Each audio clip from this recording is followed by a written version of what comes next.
Hello, hello, hello. Thank you for coming back to join us. My name is Christian. I am your Bible big brother. And we are continuing our series of going through the ESV Study Bible in a year. Today, we'll be looking at Genesis chapter 40 to 41. We have done a lot of great work in Genesis so far. We began with the creation week and then a highlight of what happened on day 6, where God created uh, man and woman and placed them inside the Garden of Eden. But from there, we quickly got to a fall where they were kicked out of the Garden of Eden. But as the Lord was um, pronouncing cursing on them because of their disobedience, he also provided hope, a promise of an offspring of the woman who would crush the head of the serpent, who led them into temptation, but also the serpent would bruise his heel. And so from there, we began looking for to try to see if we could find that promised offspring. Um, we looked at Cain and Abel. Neither of them was it. We looked at Seth. He was not it. We looked down the genealogy of Cain. None of them were it. We looked down the genealogy of Seth. It came to a man named Noah. Right. For a while, he looked like he could be it, but he was not it. We looked at his 3 sons, Shem, Ham, and Japheth. Neither of them were it. We looked down their genealogies, and then we came down the genealogy of Shem and found a man named Abraham. And we found out that he was not it, but there was a special relationship that God held with him that seemed to be different than with other humans. God spoke to him. God promised him certain things, made certain covenants with him. And one of those promises was that from him, he would have many descendants. And from those descendants that through him, all the earth would be blessed. And so we started to follow his descendants and started to follow his sons. And so he had 2 sons, Ishmael and Isaac. Ishmael was a son of natural birth. Isaac was a son of supernatural birth. And we thought maybe Isaac could be the offspring we were looking for. Um, and we found out that he was not. But then he himself had 2 sons, one Esau, the other Jacob. Um, and we quickly moved our eyes from Esau to Jacob because God um, uh, told Rebecca, Isaac's wife, in a dream while the 2 twin boys were in her womb, that the younger would serve. That the older would serve the younger, right? And so um, uh, God there was moving things in a particular way that was much different than how things were normally done inside that culture. And so our eyes immediately went to the younger, which was Jacob. Um, and as we began following Jacob, we found out he is not necessarily the offspring that we were looking for, uh, mainly because he was prone to deception. And also to there were many, he didn't quite have the most mature faith. But as he went along, his faith began to mature. And then we started to see his children, and he had 13 children um, from 4 different women. Um, and we started to look at uh, different ones and start to see that, his firstborn, Reuben, it's not the offspring we're looking for. Um, Neither are his second and third born, Simeon or Levi. Um, then, as we saw yesterday, that Judah is not the one. Um, but then there has been this highlight of this young man, the son of the wife he actually loves, Rachel, her oldest son, Joseph. It seems to be a special relationship with him. And so we started to uh, witness him yesterday as there was some jealousy of his brothers. and they plotted to kill him. But Reuben, of all the brothers, um, uh, talked them down from killing him. Um, and so, as he tried to plot to return his younger brother Joseph to their father Jacob, um, their other brother Judah decided to come up with a great idea to, instead of killing him, to sell him into slavery. And in doing so, um, we saw Joseph sold to some Midianite slave traders, who then sold him to Potiphar in Egypt. And Joseph had great success while he was there, even though he's been horribly treated by his brothers, been sold into slavery. We see that God has been with him. And so, because God has been with him, God has caused him to be successful wherever he has gone. And so, while he's there, he has great success, and he quickly gets elevated. And Potiphar, um, he elevates Joseph to basically managing his entire household, all of his affairs. But from there, we see Joseph continues to encounter folks who come against him. And the one who comes against him now was none other than his boss's wife.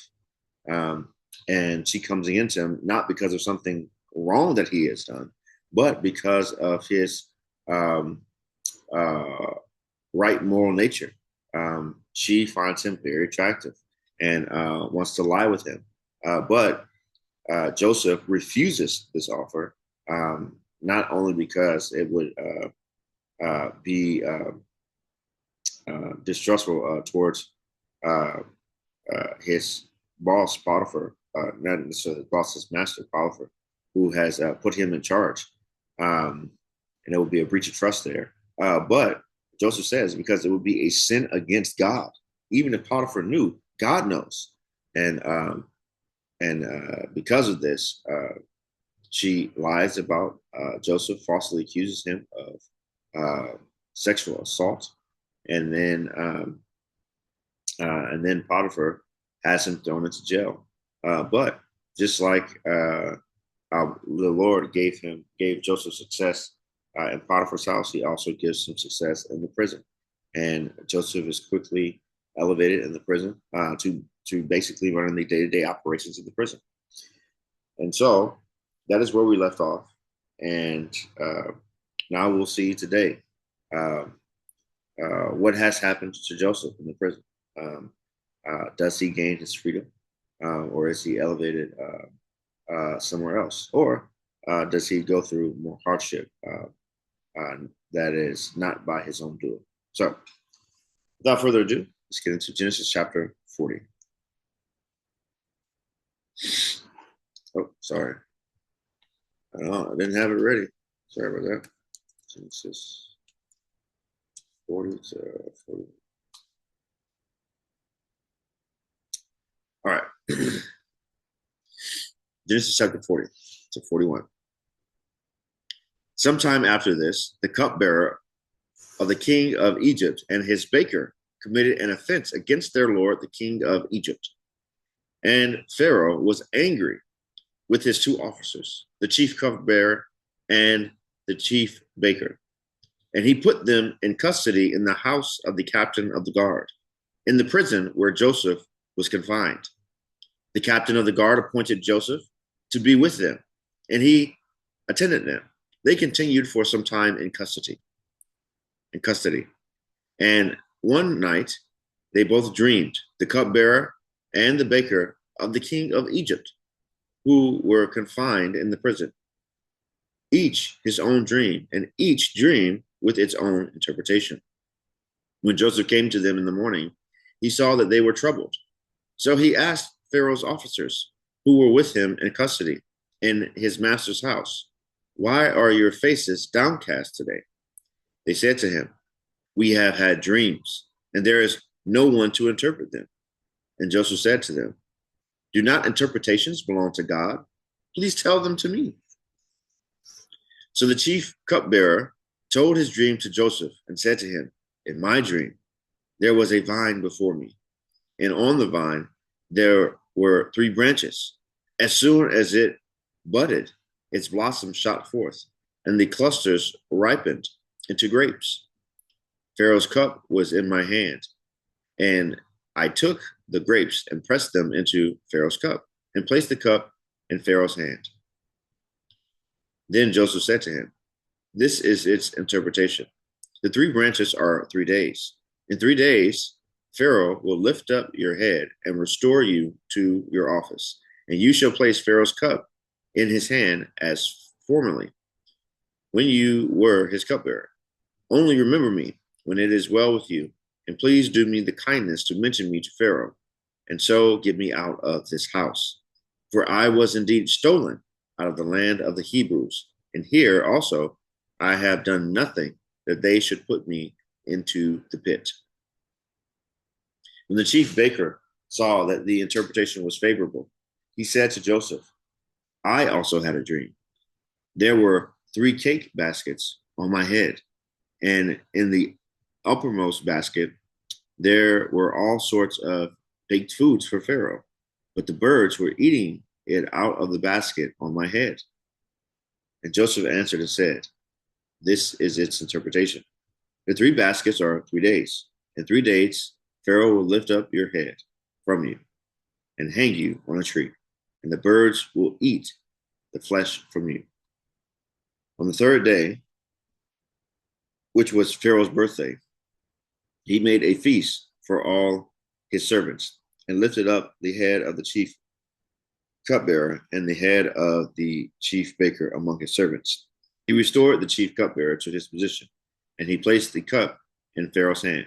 But he hanged the chief baker, as Joseph had interpreted to them. Yet the chief cupbearer did not remember Joseph, but forgot him. After 2 whole years, Pharaoh dreamed that he was standing by the Nile, and behold, there came up out of the Nile 7 cows, attractive and plump, and they fed in the reed grass. And behold, 7 other cows, ugly and thin, came up out of the Nile after them, and stood by the other cows on the bank of the Nile. And the ugly, thin cows ate up the 7 attractive, plump cows. And Pharaoh awoke, and he fell asleep, and dreamed a second time. And behold, 7 ears of grain, plump and good, were growing on one stalk. And behold, after them sprouted 7 ears, thin and blighted by the east wind. And the thin ears swallowed up the 7 plump, full ears. And Pharaoh awoke, and behold, it was a dream. So in the morning, his spirit was troubled, and he sent and called for all the magicians of Egypt and all its wine and all its wise men. Pharaoh told them his dreams, but there was none who could interpret them to Pharaoh. Then the chief cupbearer said to Pharaoh, I remember my offenses today. When Pharaoh was angry with his servants and put me and the chief baker in custody in the house of the captain of the guard, we dreamed on the same night, he and I, each having a dream with its own interpretation. A young Hebrew was there with us, a servant of the captain of the guard. When we told him, he interpreted our dreams to us, giving an interpretation to each man according to his dream. And as he interpreted to us, so it came about. I was restored to my office, and the baker was hanged. Then Pharaoh sent and called Joseph, and they quickly brought him out of the pit. And when he had shaved himself and changed his clothes, he came in before Pharaoh. And Pharaoh said to Joseph, I have had a dream, and there is no one who can interpret it. I have heard it said of you that when you hear a dream, you can interpret it. Joseph answered Pharaoh, it is not in me. God will give Pharaoh a favorable answer. Then Pharaoh said to Joseph, behold, in my dream I was standing on the banks of the Nile.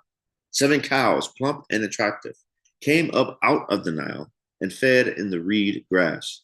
7 other cows came up after them, poor and very ugly and thin, such as I had never seen in all the land of Egypt. And the ugly cows ate up the first 7 plump cows. But when they had eaten them, no one would have known that they had eaten them, for they were still as ugly as at the beginning. Then I awoke. I also saw in my dream 7 ears growing on one stalk, full and good. 7 ears withered, thin, and blighted by the east wind sprouted after them. And the thin ears swallowed up the 7 good ears. And I told it to the magicians, but there was no one who could explain it to me. Then Joseph said to Pharaoh, the dreams of Pharaoh are one. God has revealed to Pharaoh what he is about to do. The 7 good cows are 7 years, and the 7 good ears are 7 years. The dreams are one. The 7 lean and ugly cows that come up after them are 7 years, and the 7 empty ears, blighted by the east wind, are also 7 years of famine. It is as I told Pharaoh. God has shown to Pharaoh what he is about to do. There will come 7 years of great plenty throughout all the land of Egypt, but after them there will arise 7 years of famine, and all the plenty will be forgotten in the land of Egypt. The famine will consume the land, and the plenty will be unknown. And the plenty will be unknown in the land by reason of the famine that will follow, for it will be very severe. And the doubling of Pharaoh's dream means that the thing is fixed by God. God will shortly bring it about. Now, therefore, let Pharaoh select a discerning and wise man and set him over the land of Egypt. Let Pharaoh proceed to appoint overseers over the land and take 1/5 of the produce of the land of Egypt during the 7 plentiful years. And let them gather all the food of those good years that are coming and store up grain under the authority of Pharaoh for food in the cities, and let them keep it. The food shall be a reserve for the land against the 7 years of famine that are to occur in the land of Egypt, so that the land may not perish through the famine. This proposal pleased Pharaoh and all his servants. And Pharaoh said to his servants, can we find a man like this in whom is the Spirit of God? Then Pharaoh said to Joseph, since God has shown you all this, there is none so discerning and wise as you are. You shall be over my house, and all my people shall order themselves as you command. Only as regards the throne will I be greater than you. The Pharaoh said to Joseph, see, I have set you over all the land of Egypt. Then Pharaoh took his signet ring from his hand and put it on Joseph's hand, and clothed him in garments of fine linen, and put a gold chain about his neck. And he made him ride in his second chariot. And they called out before him, bow the knee. Thus he set him over all the land of Egypt. Moreover, Pharaoh said to Joseph, I am Pharaoh, and without your consent, no one shall lift up hand or foot in all the land of Egypt. And Pharaoh called Joseph's name Zephanath Paneah, and he gave him in marriage Asenath, the daughter of Potiphar, priest of On. So Joseph went out over the land of Egypt. Joseph was 30 years old when he entered the service of Pharaoh, king of Egypt. And Joseph went out from the presence of Pharaoh and went through all the land of Egypt. During the 7 plentiful years, the earth produced abundantly, and he gathered up all the food of these 7 years, which occurred in the land of Egypt, and put the food in the cities. He put in every city the food from the fields around it. And Joseph stored up grain in great abundance, like the sand of the sea, until he ceased to measure it, for it could not be measured. Before the year of famine came, 2 sons were born to Joseph.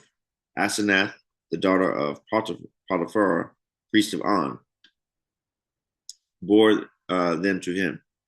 Joseph called the name of the firstborn Manasseh, for he said, God has made me forget all my hardship and all my father's house. The name of the second he called Ephraim, For God has made me fruitful in the land of my affliction. The 7 years of plenty that occurred in the land of Egypt came to an end, and the 7 years of famine began to come. As Joseph had said, there was famine in all lands, but in all the land of Egypt there was bread. When all the land of Egypt was famished, the people cried to Pharaoh for bread.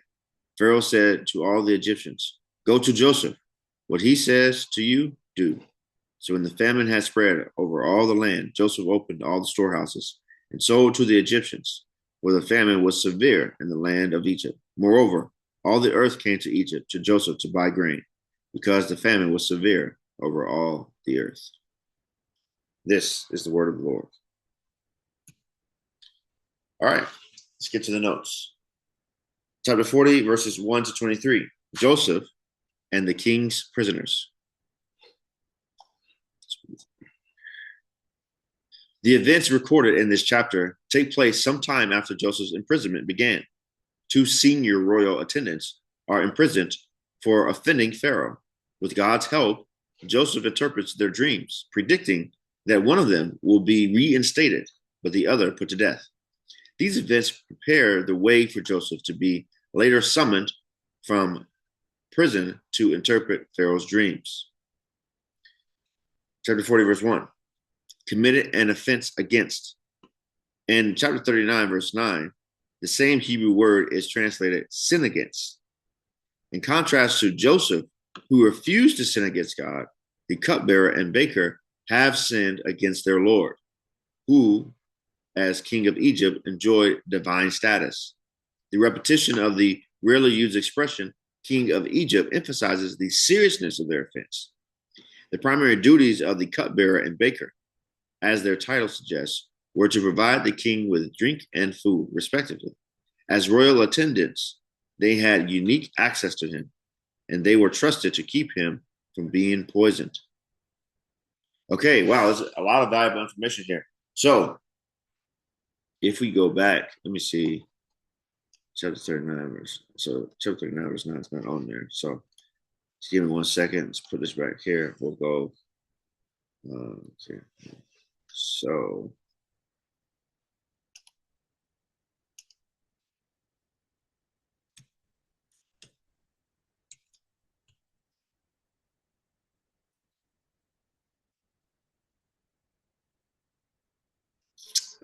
what? We need to put a colon.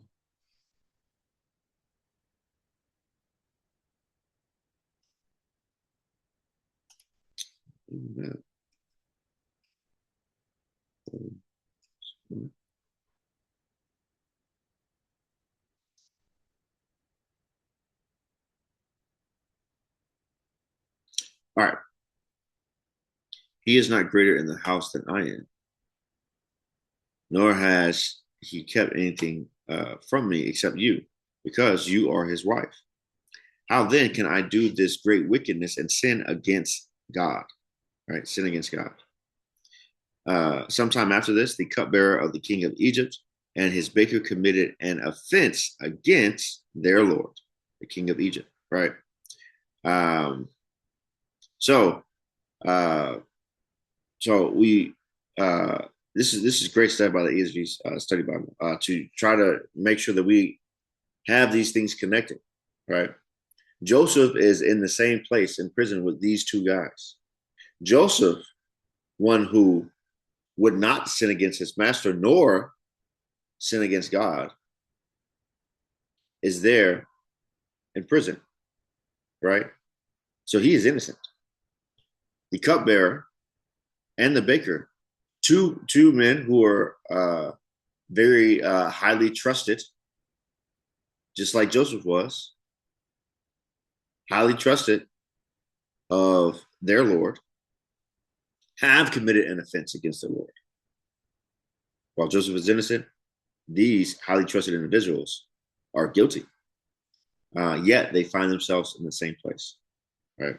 And so it's showing a clear contrast between the two. And then this note here that they were trusted to keep him from being poisoned, right? So, the first hearers who knew and understood that context, I mean, the obvious assumption is, hey, either one of them tried to kill Pharaoh, or at best case scenario, they were derelict of their duty, and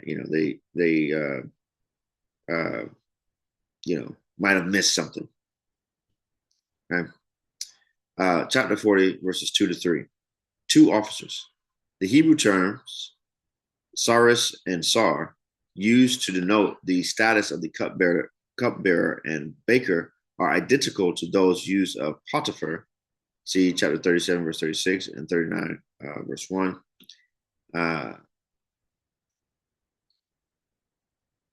So let's see.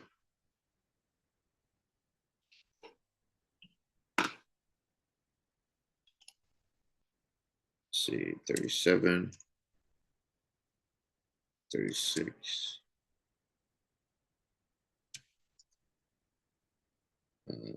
39. So 2, 3. Okay.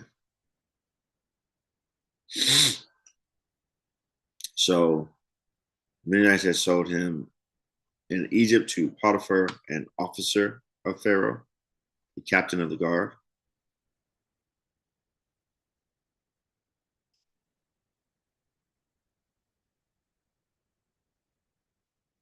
So now Joseph had been brought down to Egypt, and Potiphar, an officer of Pharaoh. Pharaoh was angry with his two officers. Right. So Potiphar is an officer of Pharaoh, and then these two are also officers of Pharaoh. Right.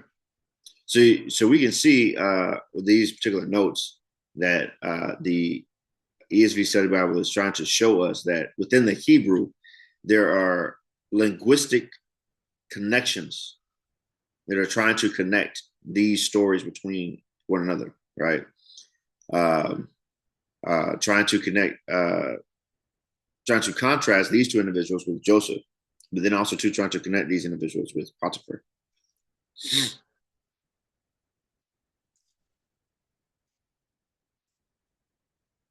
Captain of the guard. This same title is given to Potiphar, and as we just saw in chapter 37, verse 36, and 39, verse 1.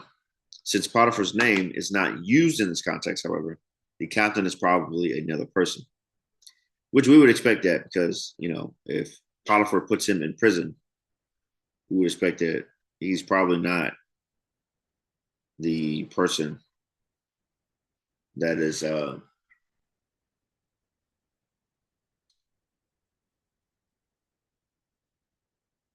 excuse me, sorry about that. He's probably not the person that is running that particular prison. The narrator continues to observe parallels between Joseph's experience in prison and what happened in Potiphar's house. See chapter 39, verse 4. In prison, as in Potiphar's house, Joseph waited on a captain of the guard and was appointed to manage the affairs of his house. Yes, these are clear, right? Joseph gets there by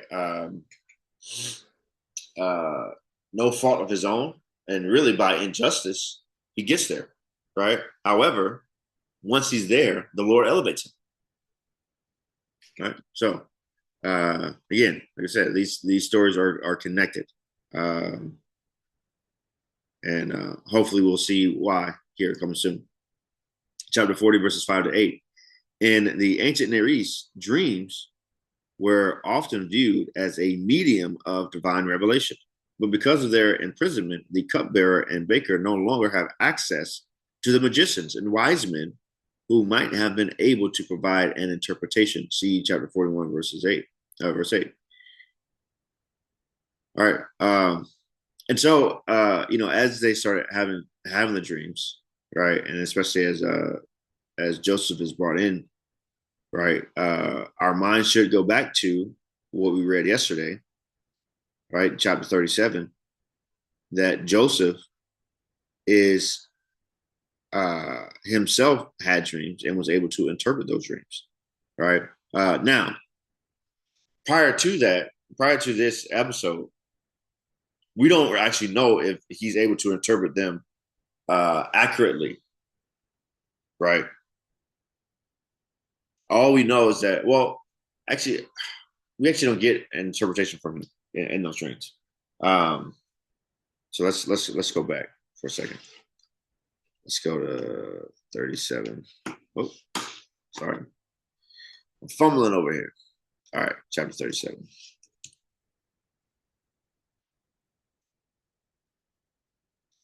All right. Now, Joseph had a dream, and when he told it to his brothers, they hated him even more.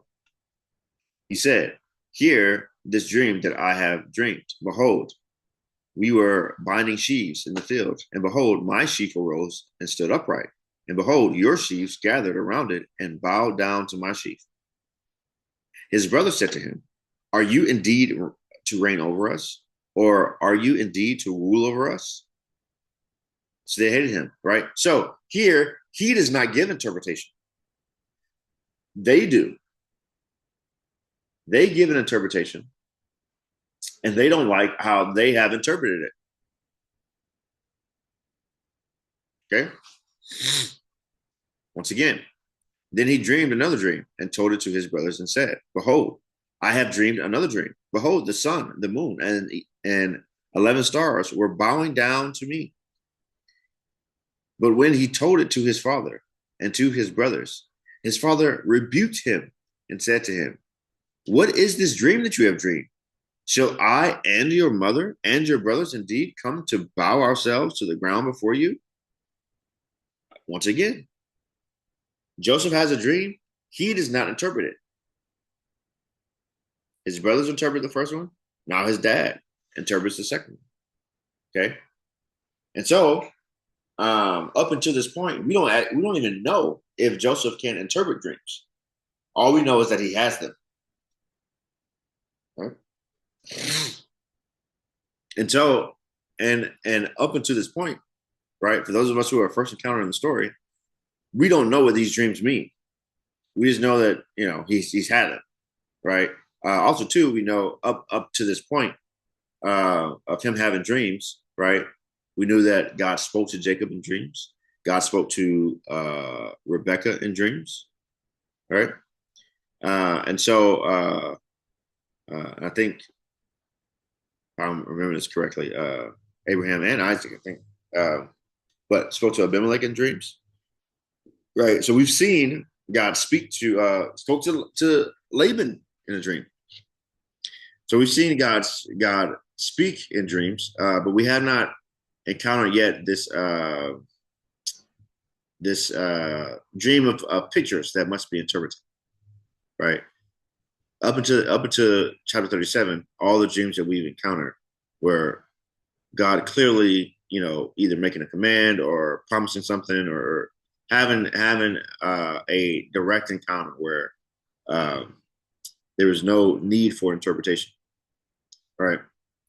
But here we get pictures, and so we get our first interpretation of those pictures from the brothers who hate Joseph, the father who loves Joseph, but is curious about what the dream might mean.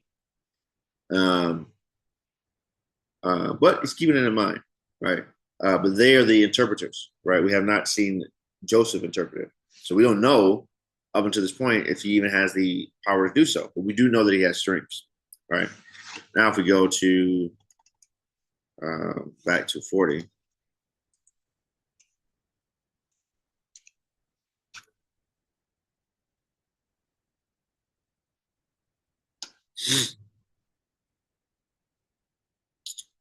Okay, they had dreams.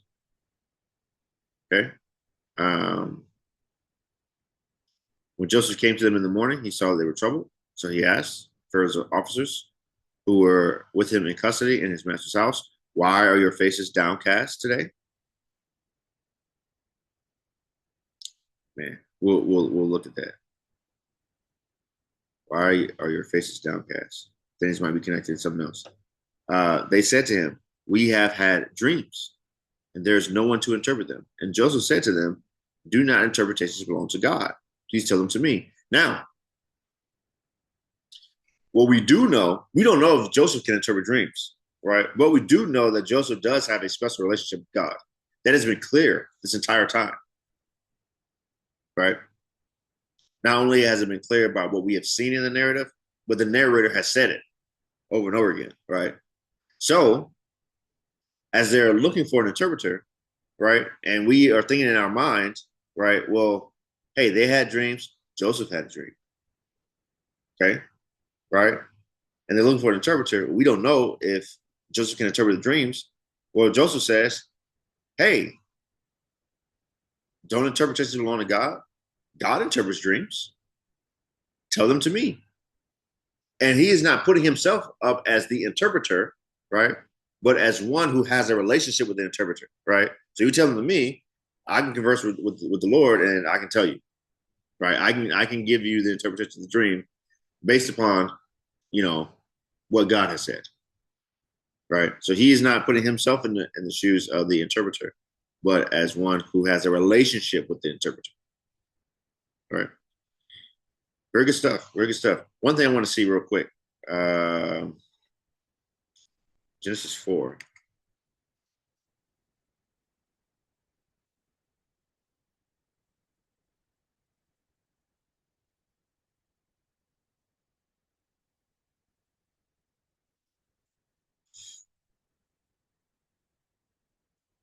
Why has your face fallen? Man, the Lord said to Cain, why are you angry?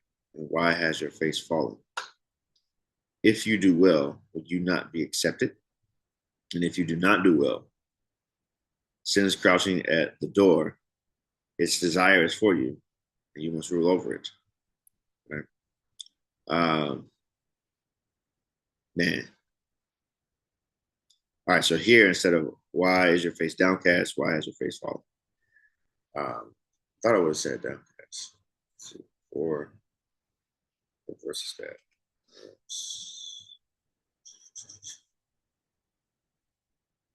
Six. Bam! Come on, man. It's four. All right, and then 40. Oh, no, okay. Let me see some. See.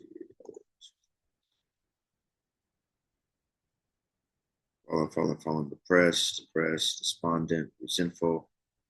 The CJB says downcast,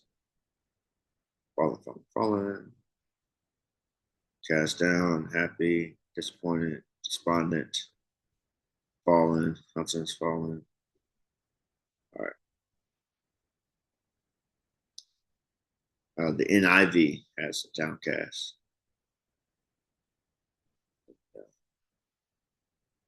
So from there, I want to see 40.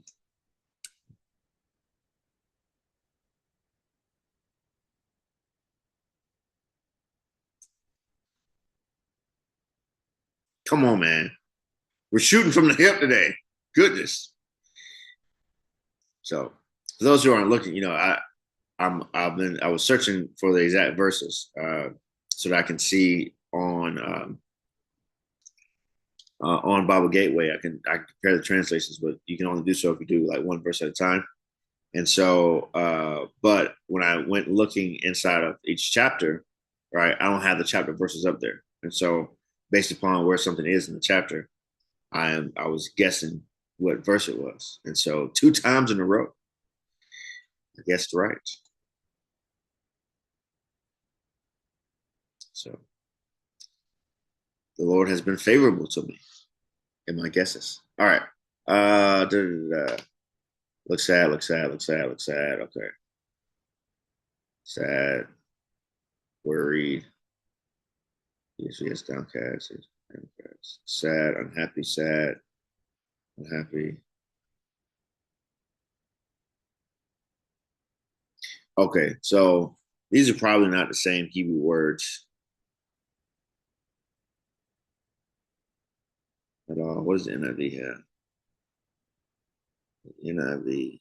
Yeah, sad. Okay. So those are probably not the same Hebrew words.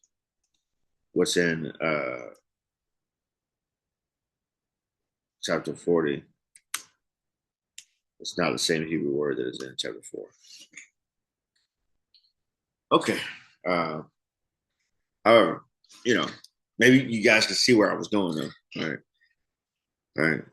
You have Joseph, who has a connection with God, coming to people who are in trouble and asking, why are you looking so down? This is the same question that God asked Cain, why are you looking so down? And so, um, but they asked it in a different way. So, uh, uh, yeah. So I was trying to figure out, like, oh man, hey, they're trying to connect this to that scene. However, maybe not. We'll see. Maybe the picture's there without the wording. I don't know, but we'll see here. All right. Joseph's question: do not interpretations belong to God? Chapter 40, verse 8. Recalls his own experience of dreams. Years later, Daniel, another exile in Hebrew, also interpreted dreams in a foreign context. All right. We won't look at that now. We'll get to Daniel later on this year. And so hopefully when we get there, for those of you who have not encountered the book of Daniel, the story of Daniel, maybe then, as we start to see the story of Daniel, you'll think, this seems to have happened before. Is this the history being cyclical again? Not repeating but rhyming, right? So a little hint at what's to come down the line. Chapter 40, verses 9 to 11. Not only does the cupbearer's dream mention 3 branches, verse 11 or verse 10, but the related activities are grouped in threes. Okay, they get to it here. Chapter 40, verses 12 to 15. Joseph perceives that the 3 branches symbolize 3 days. Verse 12. The observation that Pharaoh will lift up your head. Okay, hold up. Before we finish that note. So, in my dream, there was a vine before me, and on the vine there were 3 branches. As soon as it budded, its blossoms shot forth, and the clusters ripened into grapes. Pharaoh's cup was in my hand, and I took the grapes and pressed them into Pharaoh's cup, put the cup into his hand.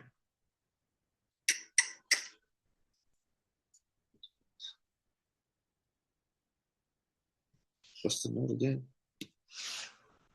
Not only does the cupbearer mention 3 branches, verse 10, but the related activities are grouped in threes.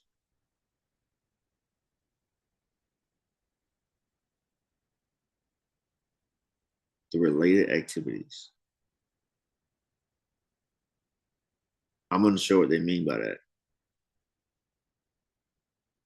The related activities. Let's see.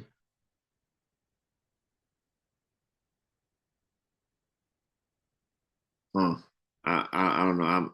I'm going to show what they mean by the related activities. What related activities are grouped in threes? I don't know. If I'm missing something, please let me know in the comments.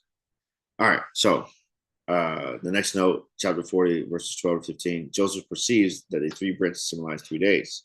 Verse 12. The observation that Pharaoh will lift up your head. Verse 13. Introduces a motif that reappears in verses 19 and 20. Remember me. Verse 14. See note on verse 23. That they should put me into the pit. Verse 15. While Joseph's remark relates to Egypt, his mention of the pit recalls for the reader what his brothers did to him in Canaan. See chapter 37, verse 20, verse 22, 24, 28, and 29. Yes. Joseph is letting them know, hey, there is absolutely no reason I should be here.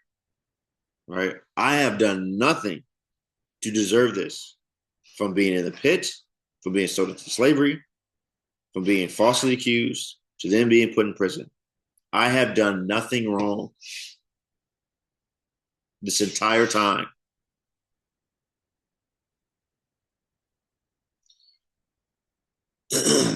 Not just being in prison, but from all the way from the pit. Chapter 40, verses 18 to 19. In 3 days, Pharaoh will lift up your head from you. Joseph's interpretation repeats the motif of lifting up someone's head. See verse 13.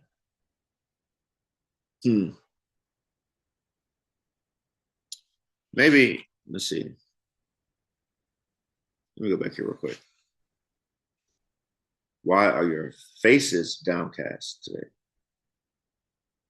So maybe the faces being downcast is supposed to contrast with the lifting up of the heads, maybe.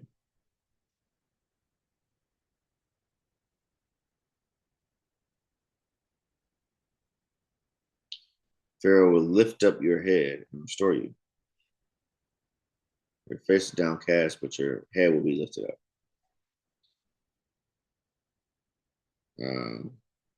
Pharaoh will lift up your head from you. So here, Pharaoh will lift up your head and restore you. Pharaoh will lift up your head from you and hang you on a tree. Goodness. All right. Joseph's interpretation repeats the motif of lifting up someone's head. See verse 13. On this occasion, however, it has tragic consequences.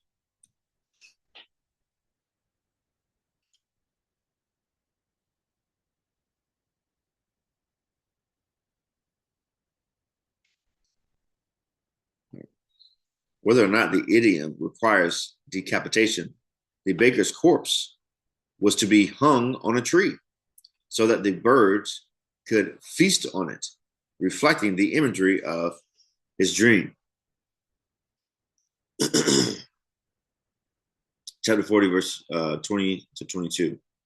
Pharaoh's birthday may refer to his actual birthday or to the anniversary of his accession, when amnesties were more often granted. As Joseph revealed, the heads of both men are lifted up.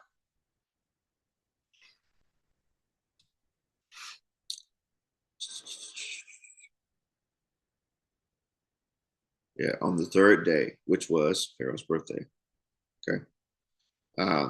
Some of these things I don't notice as I read, but now if I have time, usually when I'm doing my own personal study, I'll have time to,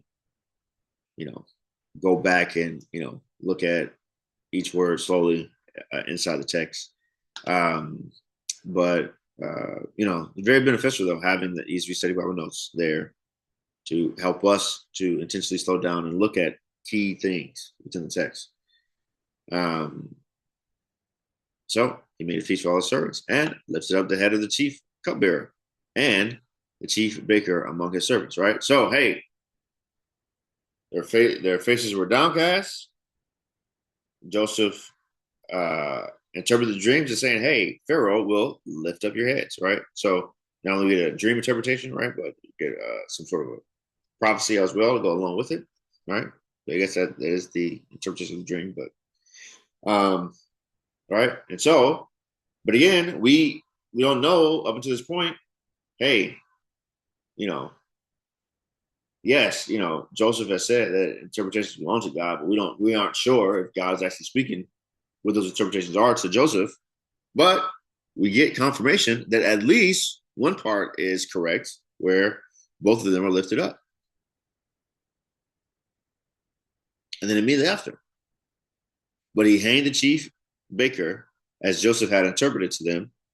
Yet the chief cupbearer did not remember Joseph, but forgot him. All right, so, but okay, all right, so, all right, sorry, I skipped a line. He lifted up the head of the chief cupbearer and the chief baker among his servants. He restored the chief cupbearer to his position, as Joseph said, and he placed the cup in Pharaoh's hand, but he hanged the chief baker, as Joseph had interpreted. All right, bam. So not only has Joseph been, definitely walking with the Lord, and the Lord has granted him success, hey, now the man can interpret dreams. All right. Add another notch to the belt of Joseph. Is this the one that we've been seeking? It looks pretty powerful to me, man. It looks very powerful to me. All right. He seems himself to be reversing curses in his own life. Will he not reverse the entire curse? Let's see. Let us see. All right. Chapter 40, verse 23. In spite of Joseph's specific request in verse 14, the chief cupbearer did not remember Joseph, but forgot him. The reader knows that God will remember Joseph, as he does other figures in Genesis chapter 8, verse 1, chapter 19, verse 29, chapter 30, verse 22, right? This idea of remembering, okay? With Noah, there was catastrophe, and then after the catastrophe, God remembered Noah. And things went well for him. And chapter 19, verse 29, let's go back and look at those. Chapter 19 and 30. I think 30 had to do with Jacob. 19, I am assuming it has to do with Abraham. But we'll see. Make sure.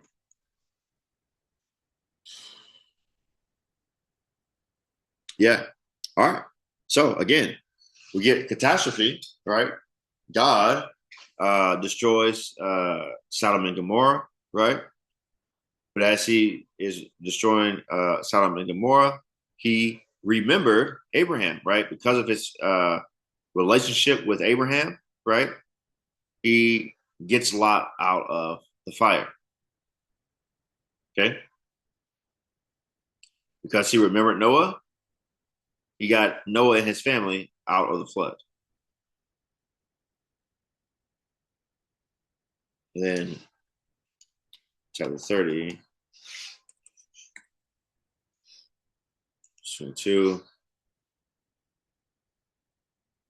Oh, he remembered Rachel.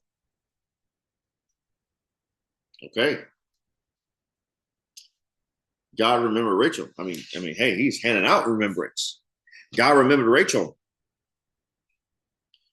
Remember, at this time, hey, all the women in her household with her husband Joseph are getting pregnant, and she's not. She's the last one. She praises God. All right, let's show this real quick.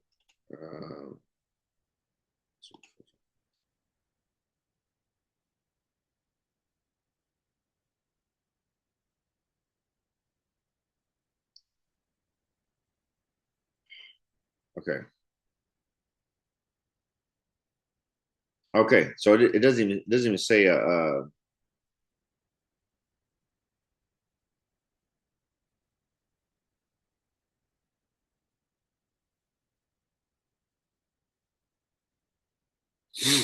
okay.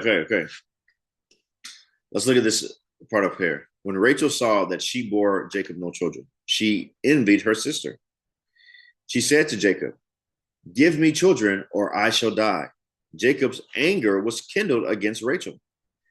And he said, "Am I in the place of God, who has withheld from you the fruit of the womb?" Okay. So Jacob here has an understanding that, hey, God gives children, right? His son Joseph later says, God gives interpretations of dreams. The interpretations belong to God. Right? Um, but here, Rachel's going through it, right? Hey, she's not having children. She goes to her husband. He has no sort of sympathy or empathy towards her. He's like, "What if you don't get out of my face? You need to go to God with all that." So, as she's uh, going through and uh, she gives her servant Bilhah to her husband to have children for her on her behalf. And she does. And so then we start to see the relationship that Rachel has with God. God has judged me. And he has also heard my voice and given me a son. Okay. She says, with mighty wrestlings, I have wrestled with my sister and have prevailed. Right. So God has judged me. And he has also heard my voice and given me a son. So apparently, after this encounter with her husband, right? And he says, I'm in a place with God who has withheld from you the fruit of the womb. Apparently, she goes to God. And she says, God has heard my voice and given me a son. All right. But later, God remembered her, right? So she's going through all this, right? She's going through, hey, everybody else is being blessed around me, right? And then from there, God remembers her and then blesses her. All right. So with that, go back to our story for today.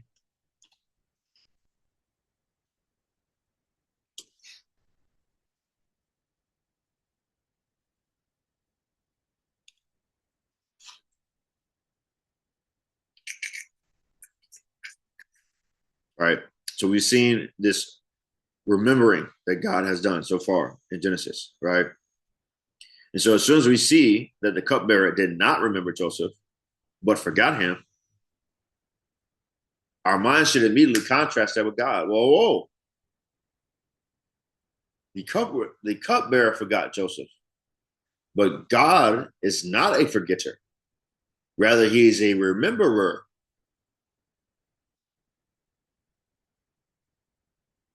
And so we should expect that God will remember Joseph, unlike the cupbearer, right? Or, as we will end up seeing, God will bring uh, remembrance of Joseph to the cupbearer, right? But God is not a forgetter, though the cupbearer was. Chapter 41, verses 1 to 57. Joseph interprets Pharaoh's dreams. This lengthy episode recounts Joseph's dramatic rise in status from being a prisoner in the king's jail to becoming the chief administrator of Egypt, second only to Pharaoh himself. Central to this is Joseph's ability to interpret Pharaoh's dreams, which anticipate 7 years of plenty followed by 7 years of famine. Later, this will play an important part in bringing Joseph's brothers to Egypt. Joseph's God-given administrative ability is immediately recognized by Pharaoh and prompts his promotion. Throughout this chapter, Joseph consistently acknowledges God as the source of his special gifting. Correct. Chapter 41, verses 1 and 7. Pharaoh's two dreams share a common pattern of abundance, followed by scarcity. The repetition of this theme in two separate dreams troubles Pharaoh and alerts him to their peculiar nature. Chapter 41, verse 1. After 2 whole years, these events take place after the chief cupbearer has been released from prison. Joseph is now 30 years old. See verse 46. And has been in Egypt for about 12 or 13 years. See chapter 37, verse 2. And then see also the chart. So we went over the chart yesterday. And then in chapter 37, verse 2, I think there is when it tells us that he's 17.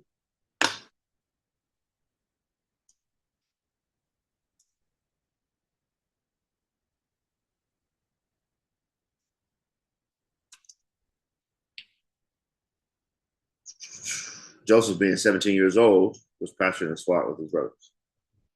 All right. So we told them that he's 17. 17.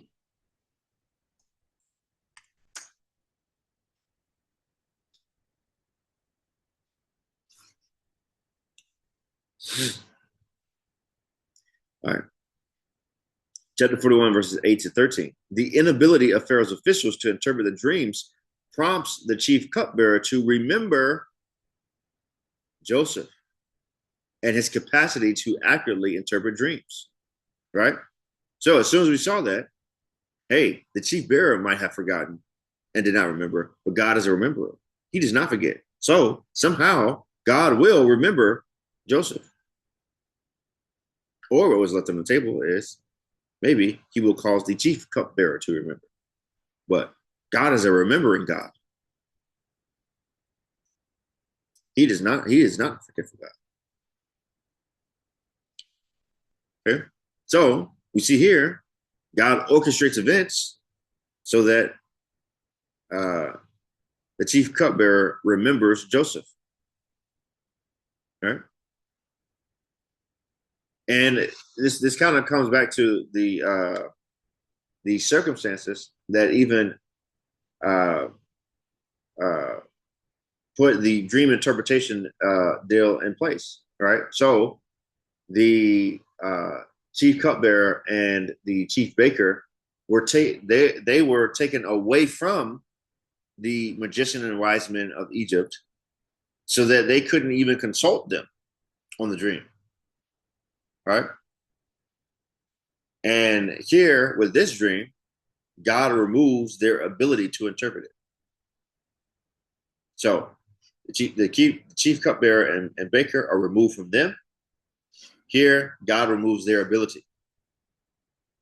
And removing them from the wise men and magicians, they have to encounter Joseph.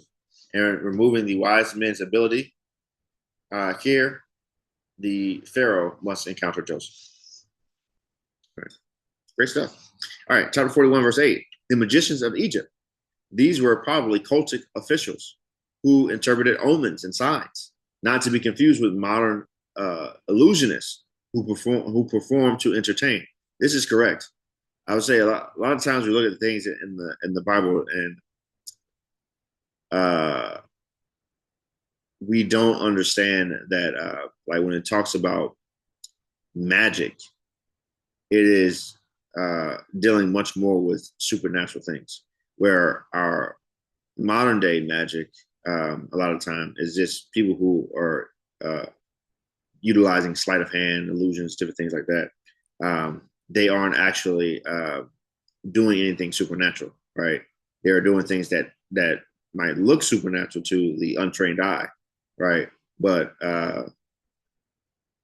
really they are just, making illusions, right?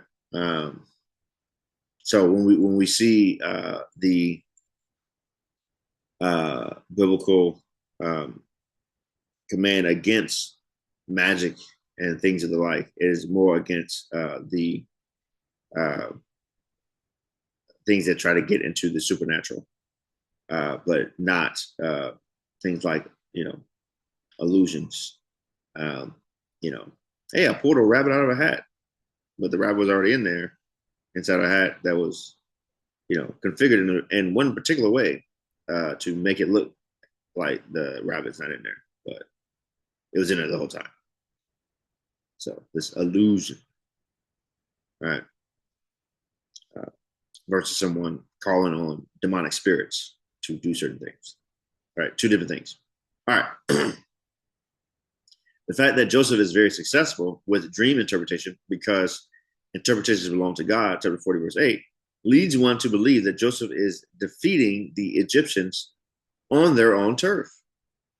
Correct. Correct. right? This is the thing that they do. They have the magicians and the wise men, and yeah, this is a part of who they are, what they do. And Joseph is, this Hebrew slave comes in, it's making things happen. Chapter 41, verse 12. Joseph's non-Egyptian origin is indicated by the expression a young Hebrew. See chapter 14, verse 13. Also note on chapter 21 to 32. Chapter 10, verses 21 and 32. Chapter 10, 21 and 32 is when we talked about the genealogy of Shem and the highlighting of Eber, or Eber, Eber, Eber. And that it is from that name that we get the idea of the Hebrew people. And we saw their descendants there. But let's see, chapter 14, verse 13. Let me just see this real quick. Come on, keep making the same mistake.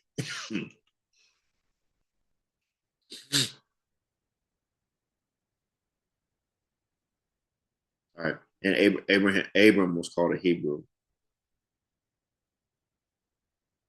Then one who had escaped came and told Abram the Hebrew. All right. Oh, okay. This is when Lot was captured. All right.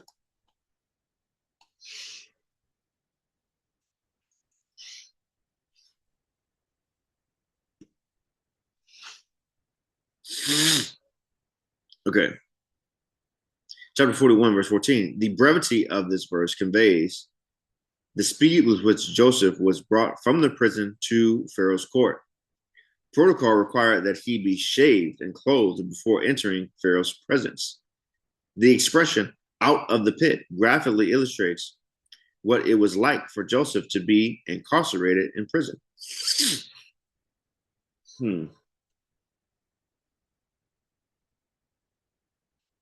What it was like?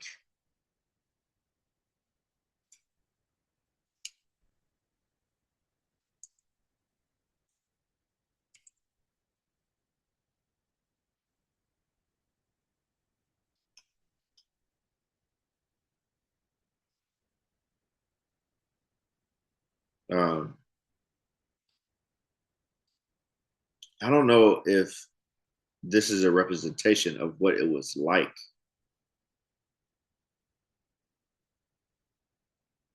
I mean, if he's running things as we were told yesterday, how is this telling us of the conditions? Maybe, but as we discussed and as the note discussed earlier, this is making a connection back to the pit that he was put in by his brothers, and so I mean, maybe they're saying because he said the pit, right? Maybe it could be like a double entendre, you know, how they say it, where the pit maybe could be a nickname that the prisoners have for the jail, right? We're in the pit. However, for Joseph, he's like, hey, I'm in the pit, but I was put in another pit before, right? So maybe that could be happening. I don't know. But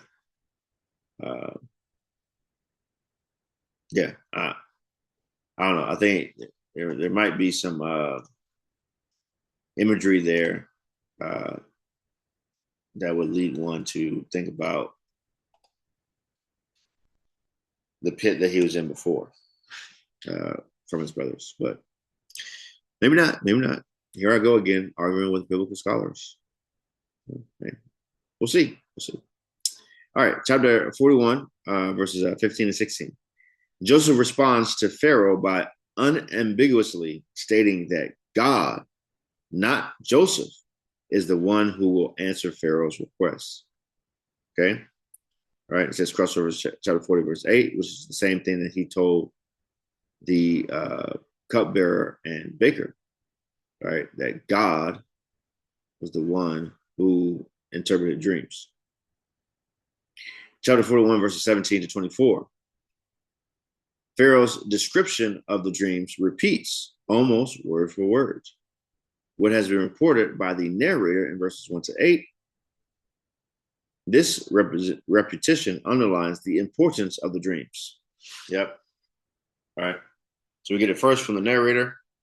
All right. And Pharaoh repeats the same thing word for word. Right. And so, and kind of like how Joseph says that, because he's had this double imagery, right? This repeated imagery in his dream, right? That God has solidified it, right? So we get the repetition, right? In the dream being told. And so, that should heighten our senses that, oh, okay, hey, this is important, right? To where God was bringing to Pharaoh's mind that, hey, this is important. This thing is surely done. The narrator is doing the same thing for us. Another narrator, the writer, the author, Moses himself, saying, hey, look, this is important here. This is important. Take a look at it. Oh, sorry. Okay.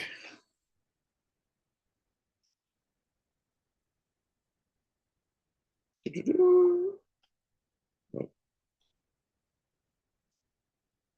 All right, chapter 41, verse 25 to 36. Joseph's speech falls into two parts.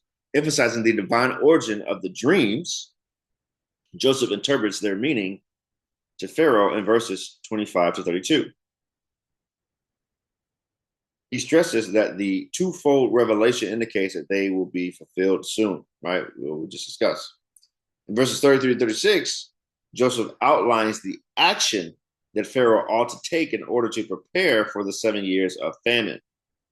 Joseph's instructions are sufficiently detailed to impress Pharaoh deeply. Right? And it's interesting as he says that, hey, Pharaoh should promote a man. All right, let's try to see if we can look at it on here.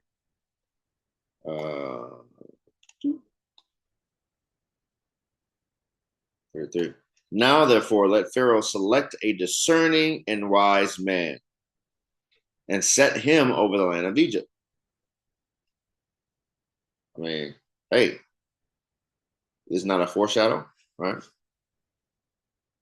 Hey, Pharaoh, select a single individual that's discerning and wise, set him over the land of Egypt, right?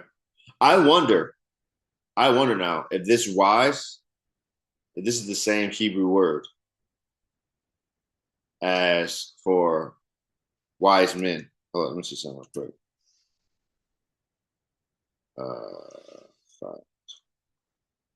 Wise.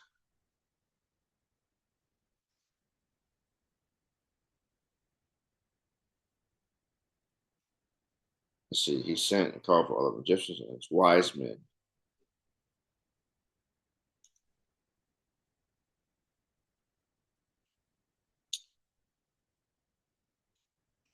Okay. I need to put the verse numbers on there and try to see. Verse numbers. Okay. So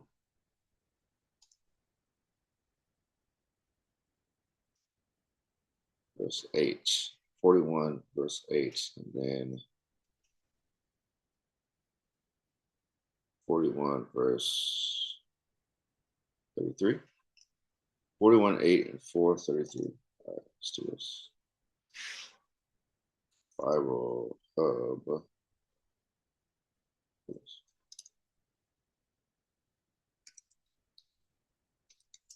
Genesis 41, verse 8.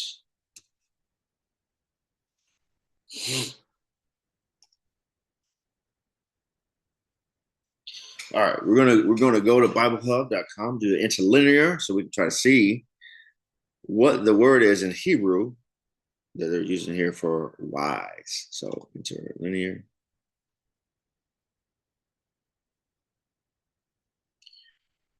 Okay.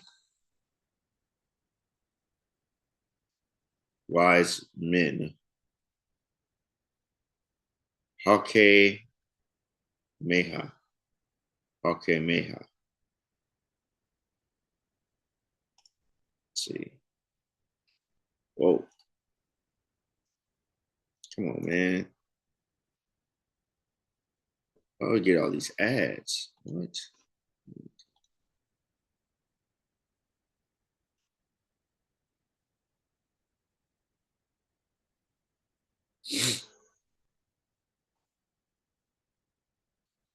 All right. We're looking here, trying to see why is skillful. Okay, so it is the let's see. Call him. All right, so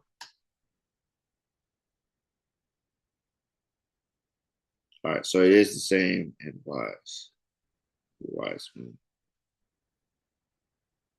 All right, so yeah, so it is the same. So 41, and then it's the same in 39. All right, so the same word is used. All right, okay. Look at here. Look at here. Every once in a while, guys, my antennas go up, and you know they are correct. Every once in a while, not all the time, as you guys have seen, not all the time, but every once in a while. You know. All right, so right, very interesting. Okay, so you kind of see this play on words that happens within the story. Okay, Pharaoh's wise men, right? Their title, the wise men, the magicians. His wise men can't interpret the dream. Joseph comes in, interprets the dream, and tells Pharaoh to uh, appoint a discerning and wise man. And then Pharaoh comes back and says, well, who is more wise than you? Huh? Right? Pharaoh recognized, look, man, all these jabronis that are around me, man, none of them compare to what you are. Can't let you leave. Gotta have you here in my services. Chapter 41, verse 38, the Spirit of God. Pharaoh recognizes that Joseph is enabled by God to perceive things hidden from others. He ascribes this ability to a divine presence within Joseph.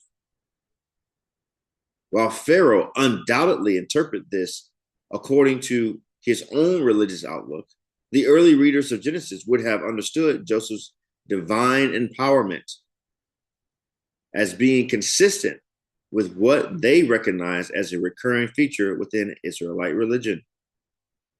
On various occasions, God empowered people. God empowered people for a special service by giving them His Spirit. For example, Exodus chapter 31, verse 3, Judges chapter 3, verse 10, and 1 Samuel chapter 16, verse 13. All right. We won't look at all those examples, but something I do want to see. All right, let's head back to Bible Gateway. Is this the first time outside of Genesis chapter 1 that we see the word spirit? Or, the Spirit of God. All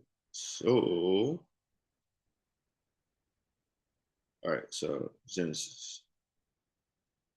All right, so Genesis chapter 1, and the Spirit of God was hovering over the face of the heavens, right?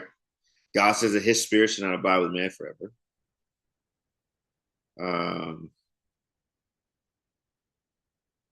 Okay. Pharaoh's spirit was troubled. And then at the end, where can I find a man like this?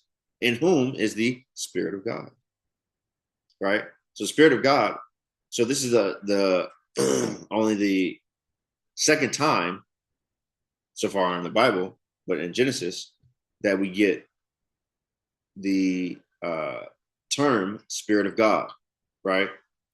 And so we got the Spirit of God at creation that was hovering over the face of the waters, right? That was about to make something great happen, right? Which we got the creation week.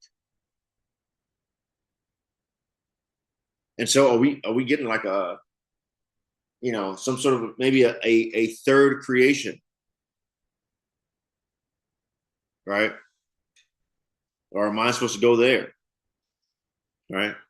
So we got the creation week, the world came into place, right? Then the next time we get a mention of God's Spirit, right? It is before a destruction and recreation, right? With the flood, and then the flood of waters subsiding, land appearing again, right? And so now we get the invocation of the Spirit of God again, right? So something major now should come up. Something major now should come up. We'll see. Chapter 41, verses 40 to 41. Joseph is made the vizier and to govern all the people of Egypt, second only to Pharaoh himself. A document from the tomb of Rekhmir in the late Bronze Age tells of the duties of the vizier in Egypt. He is the grand steward of all Egypt, and all activities of state are under his control. Okay. So this is the responsibilities of Joseph, right? So, and again, whenever they bring up these artifacts of history, right? At worst, this at least places our story in that time and context, right? Saying, hey, this is at least something that fits this time, right? That's at worst. At best, this is giving validity that, hey, this actually happened, right? Chapter 41, verses 42 to 43. To signify Joseph's special appointment, Pharaoh presents him with his royal signet ring, dresses him appropriately, and provides royal transport. Verse 43. Man, I wonder, okay. As I was reading this, I was like, let's see, 41, 42, 43. All right, let's just go there real quick. Genesis says 41, 42, 43. All right. Pharaoh took his signet ring from his hand and put it on Joseph's hand and clothed him in garments of fine linen and put a gold chain around his neck. All right. So signet ring and clothed him in garments of fine linen. All right. So let's look up signet ring real quick. We've seen this before. Oh man. Ring.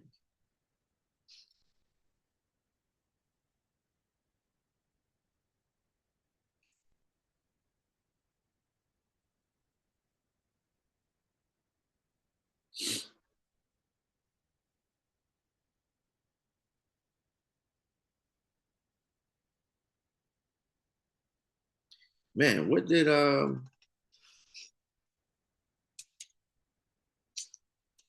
Genesis 38? Um,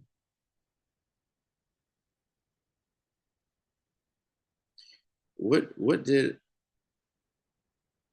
Judah?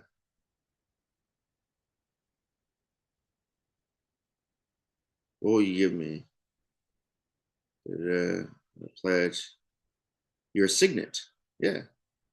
Okay. It didn't say signet ring. All right. So, all right, good. Cool. Goodness. Signet. Man. Man, goodness gracious. I was like, man, I'm going crazy. I've had my failed searches before. All right. So we've seen signet, okay, very recently within the story, right? Judah gave his signet to Tamar, right, as a pledge of good faith. Okay, and you know from that the pledge works. And then from that we get birth of life afterwards. And then here, Pharaoh, with good and positive intentions, puts a signet ring on the hand of Joseph. Also, too, though, Pharaoh. It's almost like there's uh, a reversal of what has been happening before, right? Because inside the story with Judah and Tamar, there was a lot of injustice, right? People taking advantage of each other, right? And so this the signet ring in that story, right, was there as like an insurance policy. Hey, you know, and it was not two parties, that were kind of dealing well with each other at the time, right? Well, Pharaoh here, you know, kind of has this almost the same significance where there's an insurance policy, but like there's a an intentional promotion when it comes to it, right? Hey, here's this ring, right? Here's this gold chain. Here are these clothes, these garments. Let's put these on you, right? Now, this is the second time that Joseph is getting special garments, right? At first, we see him clothed in chapter 37 with a special garment from Jacob. Okay, but then we've seen uh, garments for him used as tools of deception. Garments taken off of him by his brothers first to deceive his father. Say, hey, Joseph has died, right? And Joseph go uh, down to Egypt as a slave, right? We've seen Potiphar's wife take his garments as another tool of deception, right? And he gets put in the prison, right? And now here, Pharaoh has put on garments onto him, and he is risen, right? So there's somewhat a reversal. Now, with this though, we've seen Joseph in garments, right? Wherever there is Joseph in garments, around the corner there is deception. So maybe at some other point we might see some deception when it comes to Joseph and his garments. Maybe. We don't know. We're trying to put these things together. We're trying to recognize the patterns. All right. We're trying to see how it's all, coming together here. So, yeah. All right. Chapter 41, verse 44. It is not unknown for Semites to attain high positions in the Egyptian government. For example, during the first half of the second millennium BC, an Asiatic, see note on chapter 37, verse 28, named Hur became superintendent of the royal seal or chancellor of Egypt. Hur is well known from numerous scarab seals of the 17th and 16th centuries BC.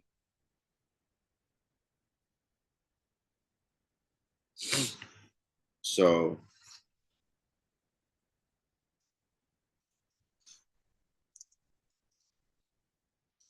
we're just going to do this. Sorry, just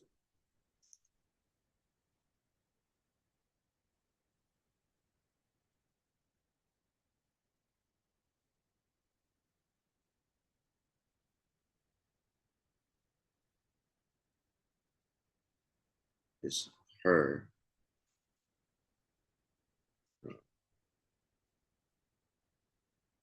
Let's see.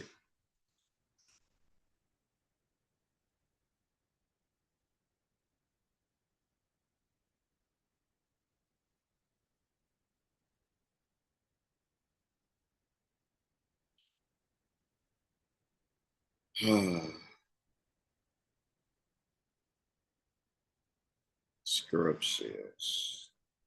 Scarab cells. Scar and the scarab cells. Same.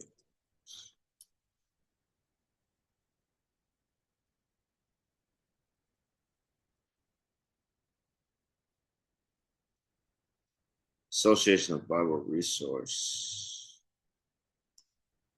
All right. According to the Google AI, they say no.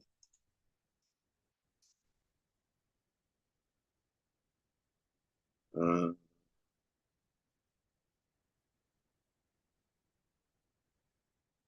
okay. So here they're saying the reason that they're saying that this is not because at least the Bible records a different Egyptian name for him. The Bible records the name as being Zephanath Paneah.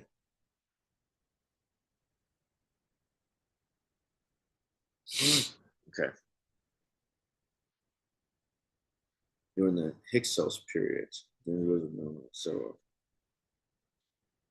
rose to power much earlier in the Middle Kingdom. Okay.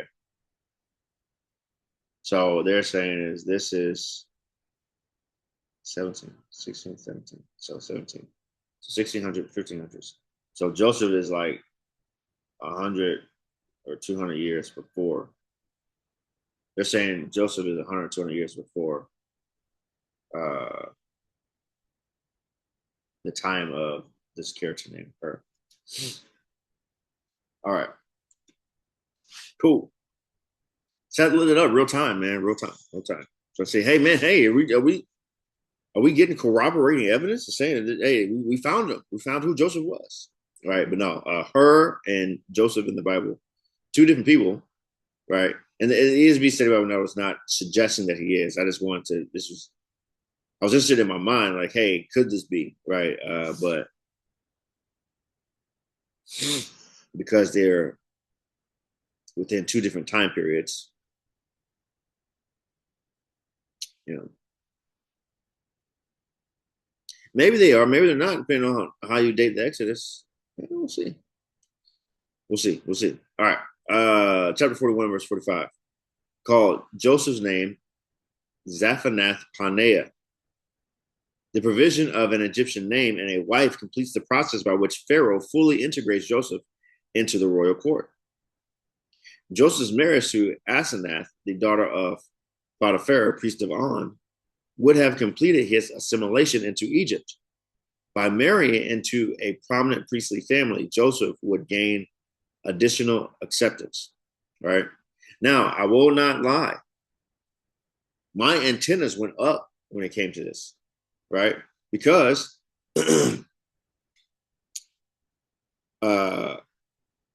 we have not had success when it comes to the this family of promise, right? This covenant family in marrying wives outside of the at least outside of the of Abraham's bloodline, right? Intentionally, Abraham said that Isaac could not marry outside of his his bloodline, especially just marrying the women of that land of the Canaanites. And so he sends for a wife from his household. Then we get Rebecca. Esau does marry outside of Abraham's bloodline. He marries two Canaanite women, and then he marries an Ishmaelite, a daughter of Ishmael.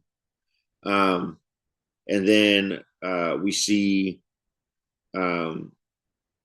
Joseph's brothers, mainly Judah, marry a Canaanite woman, and things don't go well there, right? And so now this Egyptian woman, Asenath, she is not a Canaanite. However, she's also not Hebrew. And so, you know, antennas start to go up. Hey, man, you know, is Joseph, is he falling off the wagon? You know, is he now going to adopt the uh, Egyptian faith because of his wife? What's going on? All right. So, you know, that immediately popped into my head. Hey, what's happening here? What's happening? All right. Especially the daughter of a priest. Oh man, what's going on? All right, chapter 41, verses 50 to 52.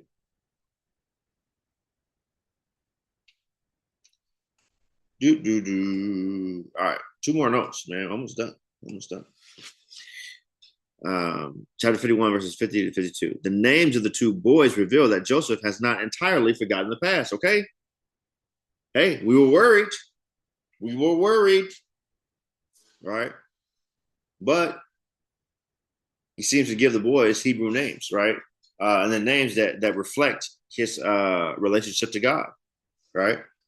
While Manasseh, verse 51, which has the sense of forget, reflects how things have moved on for Joseph. It ironically also recalls his father's household. All right. Let's see if we can.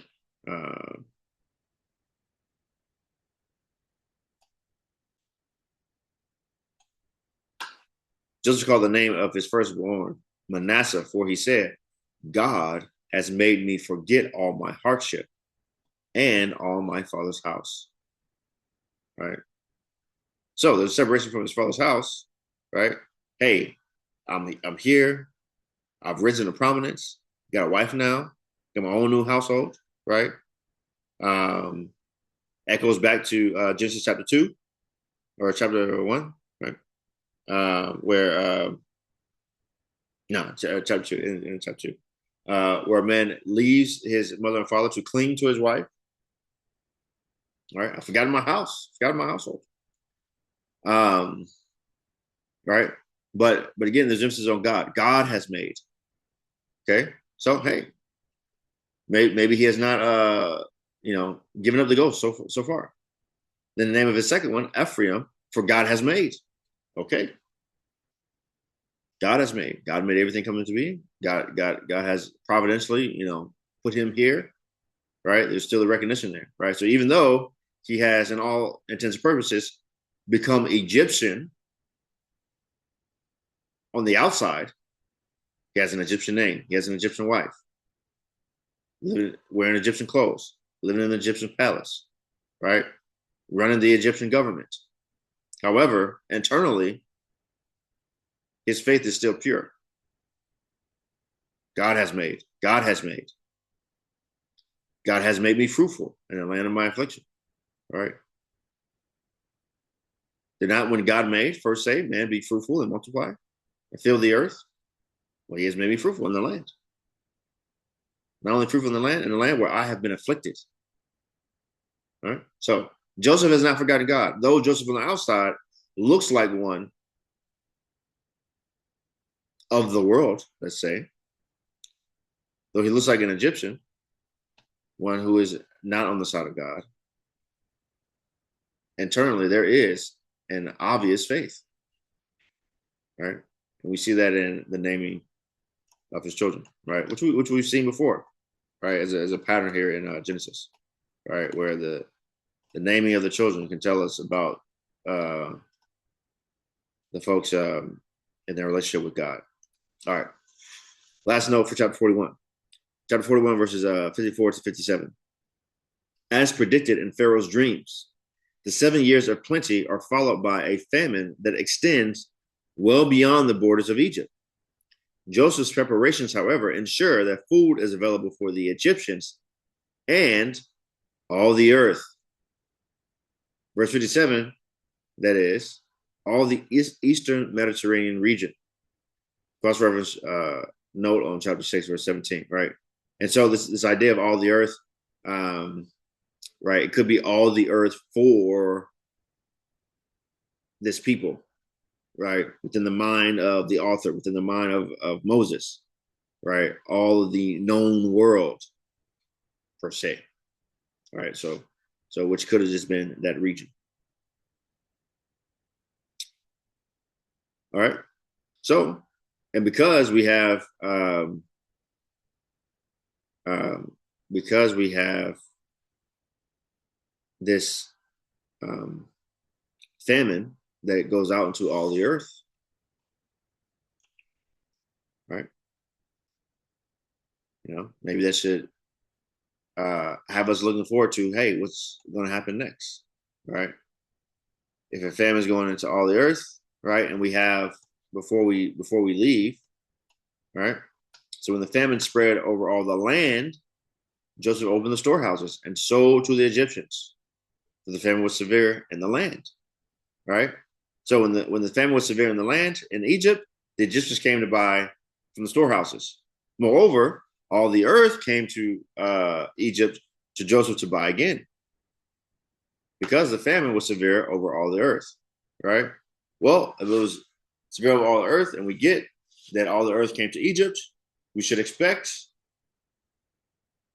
maybe some characters that we've known who are not in this area would come to buy from Egypt, to buy from Joseph in particular. So maybe we see that tomorrow. All right. Without further ado, without any more, I think it's called Gilding of the Lily. I think that's what it's called. We will now, we will now do our verses in the history of the salvation, in the history of salvation in the Old Testament. Okay. All right. So we did 2 chapters today. We have 2 verses. All right. So we have a couple of them, and we'll get out of here. I don't, when I record these, I can't tell exactly how much time. There were sometimes I look at the clock when I start, but I don't know exactly when I started. So I don't know how long this was, but I feel like this might have been one of our quicker sessions. All right, so we only had 80 verses today, and I didn't do too much hunting. I usually do a lot of hunting, and I didn't do too much hunting, so I think we should be getting out of here pretty quickly today. All right, chapter 40 verses 20. Chapter 40 verse 23.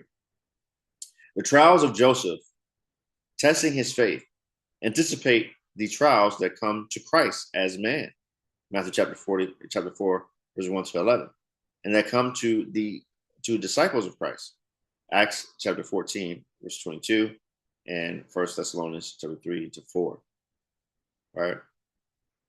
Joseph goes through trials and testing of his faith. All right. This should be consistent. We see a consistent pattern of trials and testing of faith throughout the Bible. All right. And then the question is, hey, how are you handling it? All right. How did Abraham handle his trial and test? Passed it with flying colors. All right. Testing of his faith with Isaac, passed with flying colors. All right. Joseph, his trials, testing of his faith. How has he done? So far, passing with flying colors. And so, as we see other people, right? Adam and Eve, when they went through their trial and their testing of faith, how do they do? Not so good. Not so good.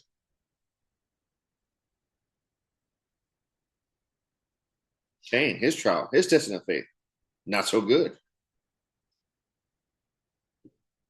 Right? So, as we go forward throughout Scripture, let's see. Hey, when these trials come up, when testing of faith happens, how are the different people responding? Right? Are they responding like Abraham? Are they responding like Joseph? Right? Abraham was not perfect in his responses. Right? Sometimes, um, he himself fell into, deceiving and lies. But Joseph so far has been, a model character. So We'll see. We'll find some more throughout the scriptures. Chapter 41, verse 36. Through prophetic gifts given by God, Joseph is able to save from famine not only Jacob and his family, but Egypt. He foreshadows Christ, whose prophetic teaching and suffering bring eternal salvation, both to Jews and to Gentiles. See chapter 18, verse 18, right? The promise that from Abraham's body would come one who will bless all the earth. Right?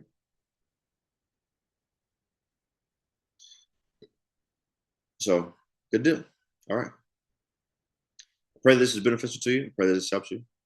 I pray that you can see that through trials and ups and downs, that God is still faithful, right? That God is one who remembers and never forgets. That through the testing, those who remain faithful to the Lord will remain long enough to see his faithfulness come through.